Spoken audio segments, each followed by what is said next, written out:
अस्सलाम वालेकुम, मैं हूं इमरान वसीम। नाज़रीन, आलमी महाज पर जनरेट हुई एक बड़ी खबर से अपने इस प्रोग्राम का आगाज़ करेंगे। एक ऐसी पॉजिटिव डेवलपमेंट है जिसमें फील्ड मार्शल आसिम मुनीर साहब का नाम आ रहा है। इस खबर की डिटेल आपकी खिदमत में पेश करने के बाद हमारे व्लॉग की जो दीगर अहम खबरें हैं जिनकी हेडलाइंस या टाइटल थंबनेल पे आप नाजरीन ने पढ़े हैं, ख़ास तौर पे पाकिस्तान तहरीक इंसाफ के लिए कोई खुफिया लचक या पसे पर्दा कोई समझौता, एस्टेब्लिशमेंट से जुड़ी इस बड़ी खबर की डिटेल भी आपकी खिदमत में हम पेश करेंगे। लेकिन प्रोग्राम का आगाज़ करने से पहले आपसे दरख्वास्त होगी कि चैनल को सब्सक्राइब कर लें, बेल आइकॉन का बटन प्रेस करें, वीडियो पसंद आए तो इसे लाइक और शेयर ज़रूर कीजिएगा। तो नाज़रीन, आलमी मंजरनामे की से जो एक बड़ी डेवलपमेंट सामने आई है, खबर नाज़रीन ये है कि जो ईरान अमेरिका तनाज़े है, इसमें पायदार जंगबंदी की तलाश में जो सालिस हैं वो मुतहरिक हैं, भरपूर कोशिशें की जा रही हैं। और इस सिलसिले में जो फील्ड मार्शल आसिम मुनीर साहब हैं वो कल पीर के रोज़ एक मरतबा फिर ईरान का दौरा करेंगे। इससे कबल फील्ड मार्शल आसिम मुनीर साहब 2 मरतबा ईरान का दौरा कर चुके हैं। और फील्ड मार्शल के इस दौरे से पहले आपको याद होगा कि वज़ीर दाखिला मोहसिन नकवी साहब ने भी ईरान का दौरा किया था, ईरानी क़यादत के साथ, ईरानी वज़ीर ख़ारजा के साथ, ईरानी वज़ीर दाखिला के साथ और ईरानी सदर के साथ अहम मुलाकातें भी की और पैगामात का तबादला भी किया गया। और उस दौरे के बाद जो मोहसिन नकवी साहब कुछ दिन पहले करके ईरान से वापस आए हैं, उसके बाद फील्ड मार्शल आसिम मुनीर साहब का ये तीसरा ईरान का दौरा होगा, जिसमें ये कहा जा रहा है कि जो पायदार जंगबंदी के जो वेज हैं, जो रास्ते तलाश किए जा रहे हैं, उस पर तबादला ख्याल किया जाएगा। आल्दो जो तर्जमान है दफ्तर खारजा ईरान के इस्माइल बकई, उनकी तरफ से कहा गया है कि ये दौरा जो फील्ड मार्शल आसिम मुनीर साहब तेहरान का करेंगे, इसमें ईरान पाकिस्तान जो 2 तरफा ताल्लुकात हैं इन्हें मजबूत बनाने के हवाले से जो है वो तबादला ख्याल किया जाएगा। लेकिन जो माहिरीन हैं उनकी तरफ से ये कहा जा रहा है कि ये दौरा तसलसल है जो पाकिस्तान, ईरान, अमेरिका पायदार जंगबंदी के लिए, देर पा सीज फायर के लिए जो कोशिशें जो सालसी कर रहा है, ये उन कोशिशों का तसलसल है। तो एक अच्छी खबर जो है वो सामने आई है और शायद कोशिशें ये चल रही हैं कि जो 60 दिन की जंगबंदी थी, उस जंगबंदी की जो मयाद ख़त्म,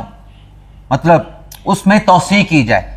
उसको मजीद जो है वो एक्सटेंड किया जा सके। तो अच्छी खबर की उम्मीद है। लेकिन इसके साथ साथ नाज़रीन, अगर हम आलमी मंजरनामे से वापस कौमी मंजरनामे पे आए, कौमी सियासत की अगर हम बात करें, तो यहां पर भी फील्ड मार्शल आसिम मुनीर साहब का नाम लिया गया है और नाम लिया गया है जनाब मौलाना फजल रहमान साहब की तरफ से। अब मौलाना फजल रहमान साहब जिन्होंने पहले पीडीएम को अपना कंधा दिया, नून लीग को, पीपल्स पार्टी के लिए अपनी खिदमात दी, अपनी सर्विसेज उनको दी, अब एक मरतबा फिर सिस्टम के खिलाफ मौलाना फजल रहमान साहब अपनी सर्विसेज, अपना कंधा जो है वो अपोजिशन को देने के लिए तैयार हैं। गो के जमात इस्लामी की तरफ से किसी भी ग्रैंड अलायंस में शमूलियत से मुकम्मल तौर पे इनकार कर दिया गया है, बल्कि जमात इस्लामी के जो अमीर हैं हाफिज नईमुर रहमान साहब, उनकी तरफ से कहा गया है कि जब भी जमात इस्लामी किसी इत्तेहाद में गई है तो उसका JI को फायदा होने के बजाय उल्टा नुकसान हुआ है। तो हाफिज नईमुर रहमान साहब का तो कहना है कि हम सिंगल हैंडेडली अपनी जो भी तहरीक है, जो भी मूवमेंट है, हम अकेले चलाएंगे, किसी अपोजिशन ग्रैंड अलायंस का हिस्सा नहीं बनेंगे। अब मौलाना फजल रहमान साहब जो ये इशारा दे चुके हैं और अपोजिशन को दिए गए इशारे में ये फैसला हुआ था कि पीर के दिन यानी कल 24 अगस्त को पार्लियामेंट हाउस में इजलास होगा, जिसमें मुश्तरका हिकमत अमली बनाई जाएगी कि पार्लियामेंट में एक हेल्दी अपोजिशन का किरदार अपोजिशन कैसे अदा कर सकती है। लेकिन मौलाना फजल रहमान साहब ने एक तकरीब से खिताब करते हुए फील्ड मार्शल आसिम मुनीर साहब से मुतल्लिक क्या कहा। मौलाना साहब ने कहा कि आप फील्ड मार्शल हैं या आर्मी चीफ हैं, हमारा इससे कोई सरोकार नहीं। क्यों सरोकार नहीं? एक आम पाकिस्तानी का सरोकार बनता है। मार्का हक में जब भारत की तरफ से पाकिस्तान पे हमला किया गया तो general Asim Munir army chief थे, लेकिन उस जंग में जो ऑपरेशन संदूर पाकिस्तान के खिलाफ शुरू किया गया, पाकिस्तान की कौमी सलामती को चैलेंज किया गया, उसके जवाब में जो ऑपरेशन बनियानुल मरसूस मार्का हक, जिसमें पाकिस्तान ने भारत के खिलाफ कामयाबी हासिल की, army chief general Asim Munir को फील्ड मार्शल का जो खिताब है उसी जंग में भारत के खिलाफ कामयाबी की वजह से मिला। यह खुद से, जैसे अयूब खान ने अपने सीने पे फील्ड मार्शल का तमगा सजा लिया था, ये आसिम मुनीर साहब ने तमगा ऐसे नहीं सजाया। ये उन्होंने अपनी जो दिलेराना और मुदब्बराना क़यादत से जो भारत के खिलाफ कामयाबी हासिल की है, उसके सिले में उनको फील्ड मार्शल का खिताब मिला है, तो सरोकार है। बेशक मौलाना फजल रहमान साहब कहने कि हमारा सरोकार नहीं, लेकिन अवाम का, कौम का इसमें सरोकार है। और मौलाना फजल रहमान साहब बेशक लाताल्लुक़ का इजहार भी करें, लेकिन नाज़रीन सवाल यह पैदा होता है कि मौलाना फजल रहमान साहब जब क्वेश्चन करते हैं कि अफ़वाज पाकिस्तान से मुतल्लिक़ जो कानून है वो आधे घंटे में पार्लियामेंट से मंजूर हो जाता है, लेकिन साथ में मौलाना फजल रहमान साहब एक ऐसा मुतालबा करते हैं जो अपनी उनके इक़दार, जो अपने उनके जो असूल हैं उनके बरक्स है, उनके मुनाफी है। मौलाना साहब क्या कहते हैं कि हम ज्वाइंट अपोजिशन का इजलास कर रहे थे, आधे घंटे में पार्लियामेंट से एक कानून मंजूर हो जाता है, लेकिन साथ में मौलाना फजल रहमान साहब ये मुतालबा करते हैं कि अगर पार्लियामेंट में 40% जो अरकान हैं वो ये कह दें कि ये जो मामला है इस्लामी नजरियाती कौंसिल के पास जाना चाहिए, तो उस मामले को इस्लामी नजरियाती कौंसिल के पास भेजा जाए। यानी अपने किसी मामले पे, मुद्दे पे, ये चलें इस्लामी नजरियात या इस्लामी तालीमात से जुड़े मामले पे वो कहते हैं कि 40% के साथ, लेकिन जिस मामले पे पार्लियामेंट की अक्सरियत आ चुकी है, मतलब अगर कोई कानून पास होता है तो वो 50% से ज्यादा की अक्सरियत से पास होता है, वो मौलाना फजल रहमान साहब को एक्सेप्टेबल नहीं। बिल्कुल 40% के साथ मामला इस्लामी नजरियाती कौंसिल को भेज दें, लेकिन जो 50% से ज्यादा वोटों के साथ अगर मुसल्लह अफवाज का कोई कानून या उसमें कोई तरमीम हुई है, उसे मौलाना साहब आप कैसे क्वेश्चन कर सकते हैं? अगर आपके पास मतलूबा तादाद मौजूद है तो वज़ीर आज़म के खिलाफ, हुकूमत के खिलाफ अदम एतमाद की तहरीक ले आए, या अगर आप अदम एतमाद की तहरीक नहीं लाना चाहते तो फिर आप उस कानून के खिलाफ वोट दें, उस कानून को आप असम्बली से और सेनेट से पास ना होने दें। तो ये दोहरे मयार नहीं होने चाहिए।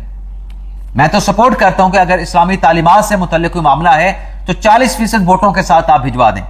हालांकि यहां पे इस्लामी नजरियाती कौंसिल के नाम पे सियासत भी की जाती है। सियासत क्यों की जाती है, उसके पीछे मुहर्रकात क्या होते हैं, ये मुझसे ज्यादा बेहतर जो है आप देखने वाले जानते हैं। लेकिन इसके साथ साथ नाज़रीन, मौलाना साहब जो सियासत कर रहे हैं, बिल्कुल मौलाना फजल रहमान साहब अपनी सियासत करें, लेकिन ये जरूर जो है वो मौलाना साहब जो है मद्देनजर रखें कि आज पीटीआई के साथ मुश्तरका जो अपोजिशन को, जो मुतहिदा अपोजिशन में वो कन्वर्ट करना चाहते हैं, इससे पहले पीटीआई से मुतल्लिक मौलाना साहब खुद क्या फरमाते रहे, खुद क्या कहते रहे, और पीटीआई मौलाना फजल रहमान से मुतल्लिक क्या कहती रही, ये बातें भी मौलाना फजल रहमान साहब को नहीं भूलनी चाहिए।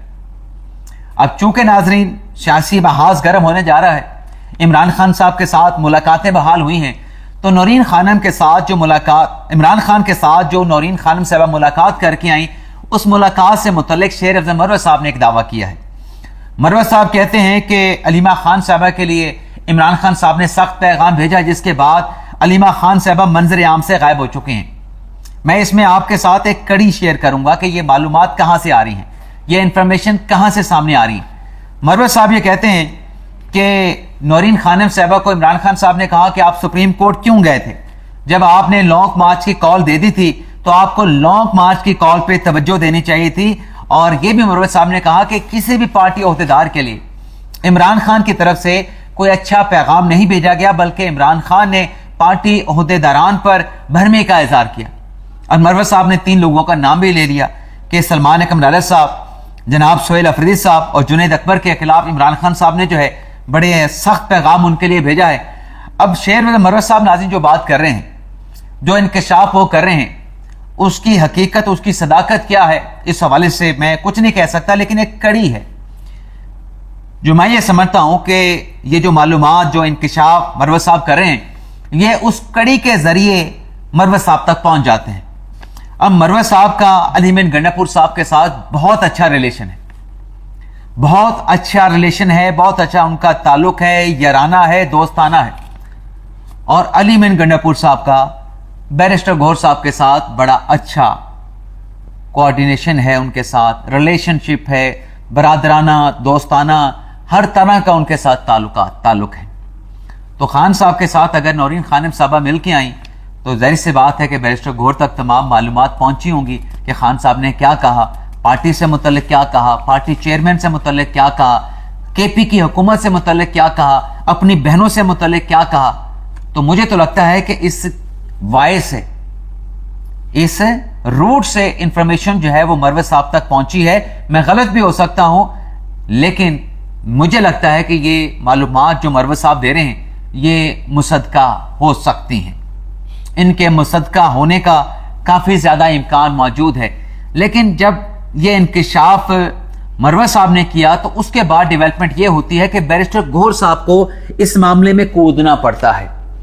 बैरिस्टर गौहर साहब जब बहती गंगा में छलांग लगाते हैं तो उनकी तरफ से ये कहा जाता है कि कोई सख्त बात इमरान खान की तरफ से पार्टी लीडरशिप या सोहेल अफरीदी के खिलाफ नहीं की गई। जितनी बातें की जा रही हैं मन घड़त हैं, बेबुनियाद हैं। बल्कि मरवत साहब एक अपने गौहर साहब ये कहते हैं कि जब नौरीन की भाई इमरान खान के साथ यानी बानी इमरान खान के साथ मुलाकात हुई तो नौरीन खानम इस मुलाकात से बहुत खुश हुई। बानी ने पार्टी के अहदेदारान पर किसी किस्म की नाराजगी की गुफ्तगू इस मुलाकात में नहीं की और बानी से मंसूब जो बातें फैलाई जा रही हैं वो बिल्कुल बेबुनियाद हैं। अब बैरिस्टर गौहर साहब ने जो दिफा किया, जो बातें कही, वो बिल्कुल अपनी जगह पे बजा हैं। लेकिन मैंने आपके सामने एक सिचुएशन रख दी है, जितना मैं जानता हूं, जितनी मेरी इंफॉर्मेशन है कि मरवत साहब हवा में ऐसे तीर नहीं छोड़ते। अब नाज़रीन आ जाते हैं वो समझौते वाली खबर पे। खुफिया लचक पाकिस्तान तहरीक इंसाफ के लिए है या मामला पसे पर्दा क्या चल रहे हैं। एक तो नाज़रीन आप देखेंगे जो तलाल चौधरी साहब हैं, वज़ीर मुमलिकत हैं, उनकी तरफ से तो ये कहा गया है ना